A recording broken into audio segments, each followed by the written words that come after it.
Olha só. E tem um motivo, porque normalmente não é a primeira vez que eu vejo ele escolhendo alguma coisa do nariz, assim. Tem algum embasamento, algum motivo que. Coleta de DNA?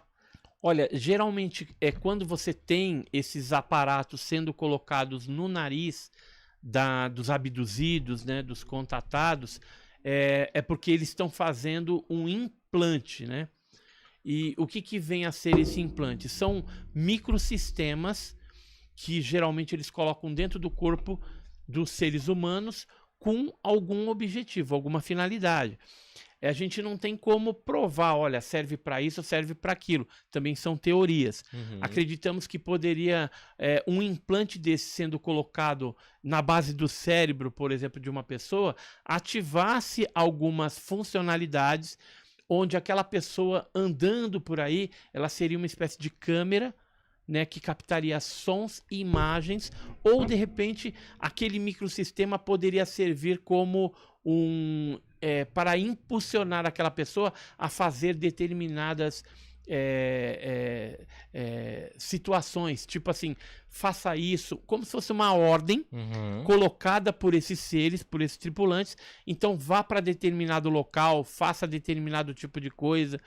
Então a gente não sabe muito bem para que serve, mas se está sendo colocado é porque tem um objetivo. E esses implantes, aqui Que... são alguns implantes que já foram extraídos através de cirurgia, né?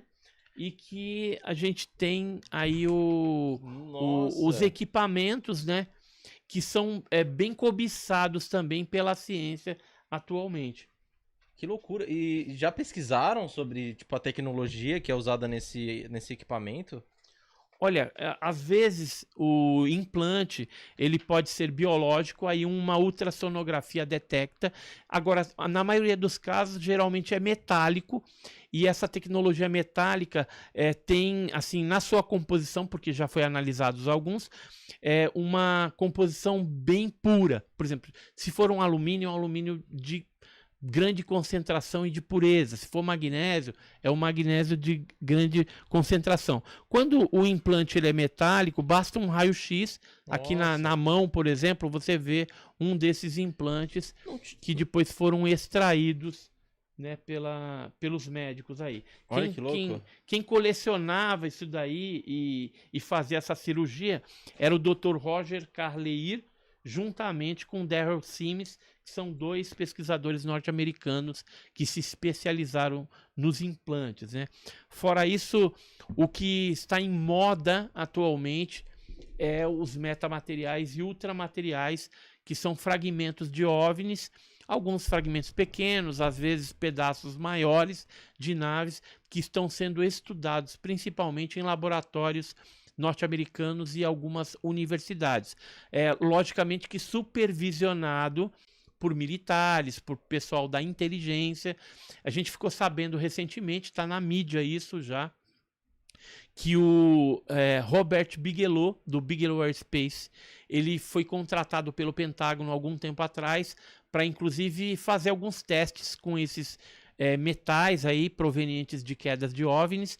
E não só isso, criar um depósito para armazenamento desse material. Mais recentemente também, nós tivemos aí a declaração pública, até em podcast, do Gary Nolan, que é um microbiologista da Universidade de Stanford, e ele já analisou mais de 10 pedaços de OVNIs de vários eventos, inclusive um Nossa. caso brasileiro, que é o caso da explosão do OVNI em Ubatuba, que aconteceu na Praia das Toninhas em 1957, e nesse caso específico, Tupiniquim brasileiro, ele descobriu com um equipamento super moderno que analisa os isótopos do magnésio que compõe aquelas peças do OVNI de Ubatuba, que o isótopo ali ele é 30% Nossa. diferente de qualquer magnésio que existe na Terra. Ô, Ou louco. seja, é algo que veio de fora É algo realmente. tipo extraterrestre. Alienígena. E Extraterrestre. esse caso de E Ubatuba, nós temos 4 pedaços que a gente pretende futuramente fazer um museu. Nós recebemos esses pedaços de um filho de um militar do Exército, são esses fragmentos, E a Nossa, gente... parece cobre, né? É magnésio. Mag- Magnésio 99,3% puro, né? Uau. Inclusive a gente acabou levando isso daí Ó. para a USP, para a Universidade de São Paulo. Esse aqui é um dos laudos que foram feitos. Foram feitos análises quantitativas e qualitativas.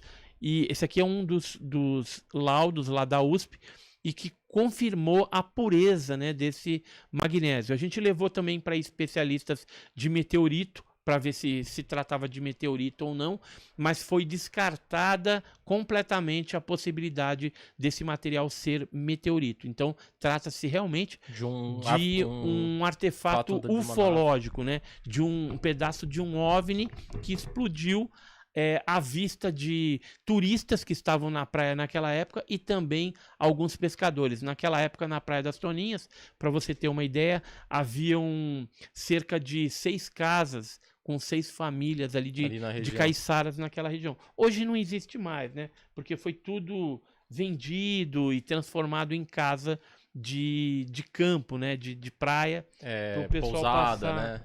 Exatamente. Aham. Hotéis também. Sim. Mas naquela época aconteceu esse fato e até hoje o fato ainda desperta a atenção da comunidade científica dessas universidades e dos militares principalmente. O governo americano Isso, também eu queria na perguntar época... sobre isso. O governo americano, porque assim, todo mundo sabe daquela coisa da Área 51. Hollywood deixa isso bem, bem claro, né? A gente vê nos filmes.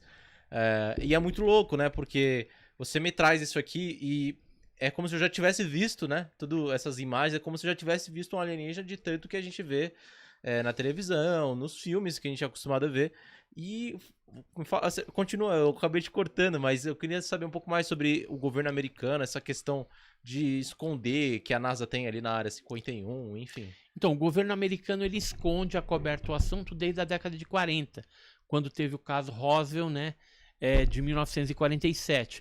A partir daí ele começou a fazer alguns acordos com alguns países da América Latina, da América como um todo, da Europa, enfim, inclusive com o Brasil, que nós temos acordos até hoje que a gente tem que manter o sigilo quando o assunto é ufológico. Por exemplo, casos aí emblemáticos da ufologia brasileira, a Operação Prato, a Noite Oficial dos OVNIs, o próprio caso Varginha, que são casos famosos brasileiros, Muito. Eles tiveram um acobertamento muito forte e o envolvimento americano. Casos de quedas que já ocorreram no Brasil sempre tiveram o dedinho norte-americano também, porque eles estão atrás dessas tecnologias. E seres biológicos também é algo que chama muita atenção. E geralmente esses seres são levados para a famigerada Área 51. Hoje já existe a Área 52 e a Área 53, né? Já são 3 áreas que mexem com esse tipo de tecnologia e seres biológicos anômalos, né? Uhum. Que são esses seres que, vez ou outra, estão aí pilotando ou de alguma forma atrelados aos objetos voadores não identificados.